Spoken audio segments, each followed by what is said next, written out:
আমার মিয়ার কি হইছে রে? কে এই অবস্থা করলো? বাবা হঠাৎ করে আমার গায়ে মাশরুম হইছে। আর হাত পা মুরগির ঠ্যাঙের মতো হয়ে গেছে। জঙ্গল থেকে একটা লোক আইসা ওরে মাশরুম খাইয়া দিছে। আমি আইতাছি রে মাশরুম বাবা।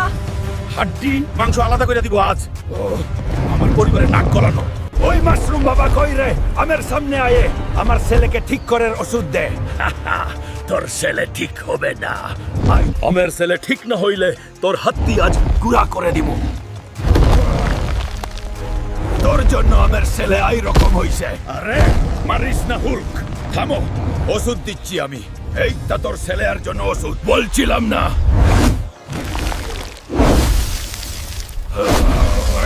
বন্ধুরা, এই বেদের কঙ্কাল বানাইতেছি, তোমরাও দেখো, সাবস্ক্রাইব করে সহায়তা করো। না না হুলকা, করিস না, দয়া করো। শুনে বেদা, তোকে আমি ঠিক করতে পারি এক শর্তে, তুই যদি আমার ছেলেকে ঠিক করে দিস। আচ্ছা হুলকা, আমি ঠিক করে দিব। তাইলে বল, আমার ছেলে কেমনে ঠিক হবে? তোর ছেলেকে পাতিহাঁসের ডিম সিদ্ধি কইরা খাইয়া দে, ঠিক হয়ে যাইব। এবার বল, আমি কিভাবে ঠিক হব? তোকে ঠিক করা যাবে না, তোর শাস্তি এটাই। হুলকা, আমাকে ঠিক না করে যাস না। বউ, ছেলেকে একটা পাতিহাঁস আর ডিম খাওয়াই দেও, ঠিক হয়ে যাবি। পুকুরে দানব নামছে রে, সবাই রে শেষ কইরা দিবে। কেউ হালকারে ডাক দে, ওই আমাকে বাঁচাইবো। বাবা হালকা, ভাত খাওয়ার আগে এখনই পুকুরে চলো, দানব নামছে পুকুরে, সবাই পলাইতেছে। কি এই তো বড় সাহস। চলো দাদু। দাদু, দানব কোথায়? দেখো হালকো ভাই, পুকুরের পানি কেমন নড়তেছে, দানব নামছে। ওই রে বেদা দানব, সামনে আয়। ওই দানব, সামনে আয়। দাদু, কিছু একটা পাচ্ছি, এইটা কি রে? ওই দাদুর বাচ্চা, এইটা তোমাদের দানব পায়? শুধু শুধু আমার সুস্থ শরীরকে খালি ব্যস্ত করে দিলা। হুলকা, ওইটা তুই বাড়ি নিয়ে যা, কাজে লাগবি। ওই বুড়ো বেটা, এতই যদি কাজে লাগে তুই নিয়ে যা, আমার লাগবে না।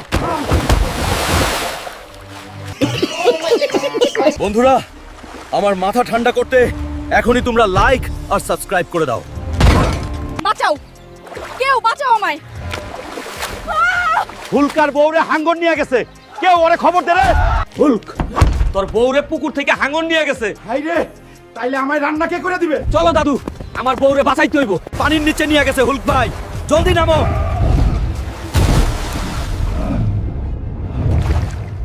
তোর এত বড় সহজ যে হুলকের বউরে ধরিস? দেখা আজ তোর সাথে কি করি আমি। চেয়ারম্যান সাহেব, কাল রাতে কো পুতুলটা হাসতেছিল, মনে হয় গ্রামে ভয়ঙ্কর কোনো বিপদ আসতেছে। সবাই সাবধানে থাকো। হুলক ভাই, পুকুরে বিরাট এক রাক্ষসে পুতুল হাতে চাকু নিয়ে দাঁড়ায় আছে। চল তো দেখি কেমন রাক্ষসে পুতুল। দিব তোরে চাটনি, বের হো পুতুল পেতনি। ওরে এটা তো সত্যি সত্যি পেতনি, কেউ আমরে বাচ্চা। বাঁচাও, গ্রামে টেলা পোকার আক্রমণ হইছে। সবাই ঘরের ভিতরে ঢুকে দরজা জানালা বন্ধ করো। হালককে ডাকো। শ্বশুর বাড়ি যাওয়ার সময় আবার কি বায়না শুরু হইল। ও, এখনই আমায় গ্রামে ফিরে যেতে হবে।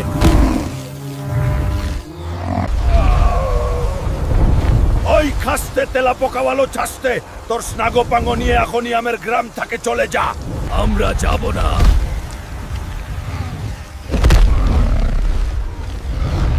হুলক ভাই, ক্ষমা করে দাও, আমরা চলে যাচ্ছি।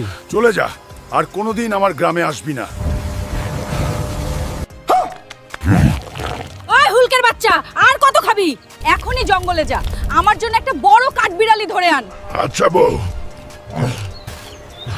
আজ আবার বউয়ের ভাক্কা শুরু হলো, আজ আবার কাঠবিড়ালি, আমি আবার শেষ। অ্যানাকন্ডা, আমার সামনে থেকে সর। বউয়ের জন্য কাঠবিড়ালি নিয়ে যেতে হবে। খাইছে রে বেড়া কাঠবিড়ালি, বউ তোকে নিতে বলছে, এখনই চল আমার সাথে। পেট মোটা হুলকা, চলো, যাইতেছি আমি। ওই বউ, লেও তোমার শখের কাঠবিড়ালি আনছি। ওরে আমার হিরো রাজা হুলকা। উম্মা। বন্ধুরা, ভিডিওটি ভালো লাগলে ভিলেজ হেল্প চ্যানেলটা সাবস্ক্রাইব করো আর একটা লাইক দিও। আর পরের ভিডিওতে কি দেখতে চাও কমেন্ট করে জানাও।